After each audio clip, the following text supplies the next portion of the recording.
Hello, my name is Corrine Rodriguez, and my teammates are Claire LeBlanc and Paula Silverman, and our city is Toronto. Toronto is highly regarded as a leader in addressing climate change.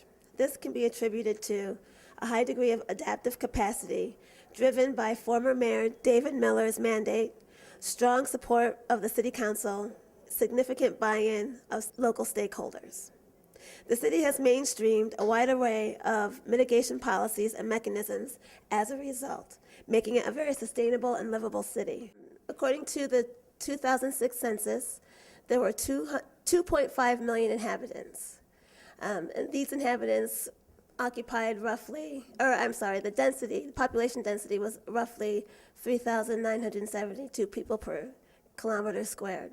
In terms of vulnerable groups, there are roughly 605,000 low-income individuals or families in Toronto. 22% of that population are children, 54% are women. Another vulnerable population are seniors, immigrants, invisible minorities, and just to note that immigrants comprise about 50% of Toronto's population. Toronto is also a victim to many climate change environmental effects. So I want to first touch base on temperature. Since the late 1800s, temperature has increased 0.1 degrees Celsius a decade, and as you can see, it's an obvious trend towards higher temperatures. Also, temperatures based on climate change predictions are expected to increase 2.5 to 5 degrees Celsius in the next 50 years. What that means immediately to the population of Toronto is there's an increase in heat-related mortality and disease and a decrease in overall air quality in the city. Key infrastructure implications include increased temperature means increased water and energy demand and decreased distribution efficiency. So next I want to look at water and extreme events. So in Toronto, rain precipitation is expected to increase, and flooding, severe storms are going to increase, tornadoes, and ice storms. Flooding will cause injury, death, and displacement, and low income and homeless have fewer resources and more difficulty in recovery with limited or no insurance at all. I also want to quickly touch on Lake Ontario because the city is situated right on the lake, and increased heat and less consistent precipitation means that there's going to be a greater issue with water level variation. The number of floods in Toronto has tripled since the 1950s, and this means issues across the board. We recommend that they use climate change science in their design regulations and planning for homes, businesses, and civil works. And this can be done across the board for all building guidelines.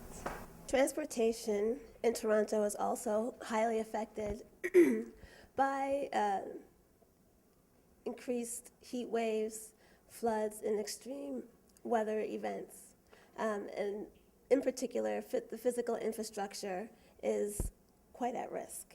That being mass transit systems, traffic congestion, and most especially bridges, culverts, and roads are highly susceptible. The potential effects are quite devastating, really in 3 areas: socially, economically, and environmentally.